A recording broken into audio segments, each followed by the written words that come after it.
In this video, we'll discuss shared information bias. Shared information bias occurs in group decision-making. It refers to group members' tendency to discuss information that they all have access to, while ignoring equally important information that is available to only a few of the members. When a group fails to discuss the information that is most useful to a decision, the decision quality suffers. For a group to make wise decisions and generate wisdom of crowds, it requires the group discusses the information that is most useful to the decision that needs to be made. One difficulty is that groups tend to discuss some types of information more than others. The groups may pay more attention to the information that comes from leaders and the information that is consistent with group norms. The group's discussion is also influenced by the way the relevant information is originally shared among the group members. The problem is that group members tend to discuss information that they all have access to, while ignoring equally important information that is available to only a few of the members. In an experiment, participants read descriptions of two candidates for a hypothetical association about the presidential election, and then met in groups to discuss and pick the best candidate. The information about the candidates was arranged so that candidate A had more positive qualities overall in comparison with candidate B.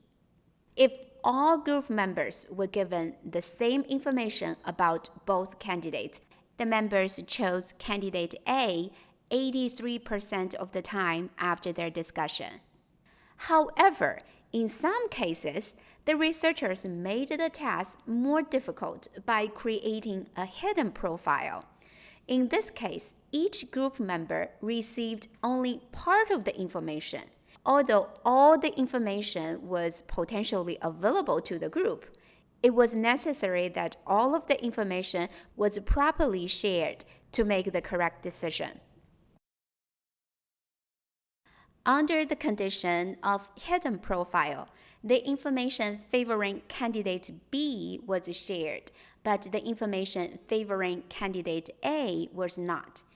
Only 18% of the groups chose A, whereas the others chose candidate B, which had fewer positive qualities. Even though the group members had access to all of the positive information collectively, the information that was not originally shared among the group members was never discussed.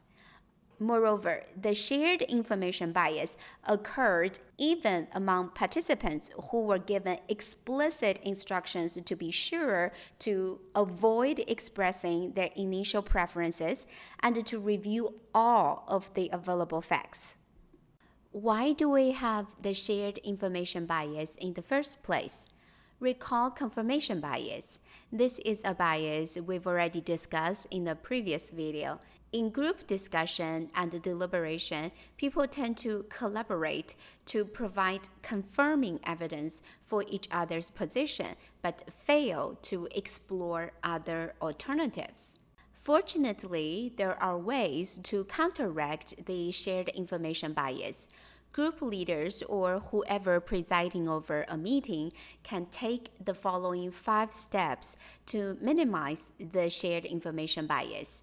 First, group leaders need to make it clear to the group that group discussion will continue until all the relevant information has been addressed. Second, seek out unique information from no-status members. Status refers to social worth that originates from others' evaluation of prestige, respect, and esteem. The status of group members matters. Group members with lower status may have less confidence and therefore be unlikely to share unique information. By comparison, group members with higher status were more likely to share new information.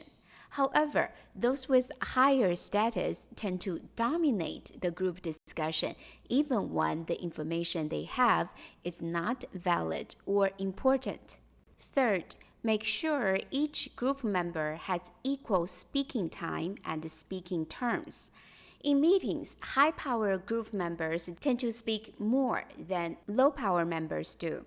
Do not allow one vocal voice to dominate a group discussion. Encourage people who are less vocal to speak out and speak up.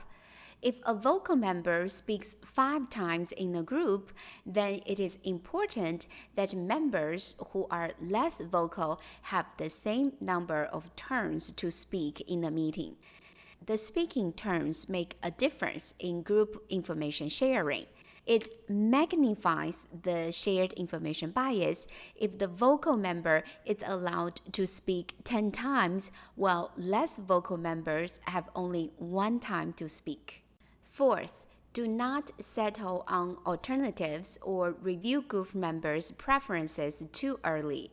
Groups are likely to share unique information when group members do not initially know the alternatives that need to be determined or the preferences of other group members.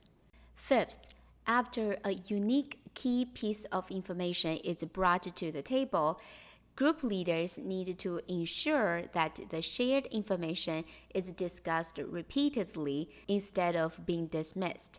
Repeated discussion is likely to be seen as more valid and to have a greater influence on group decisions as a result of group members' high availability to the unique key piece of information. We've already discussed availability heuristic in the previous video. In this video, we talk about shared information bias. It refers to group members' tendency to discuss information that they all have access to, while ignoring equally important information that is available to only a few of the members. Now it is time for you to provide an example of shared information bias and reflect on how it influences decisions made by you or the people around you.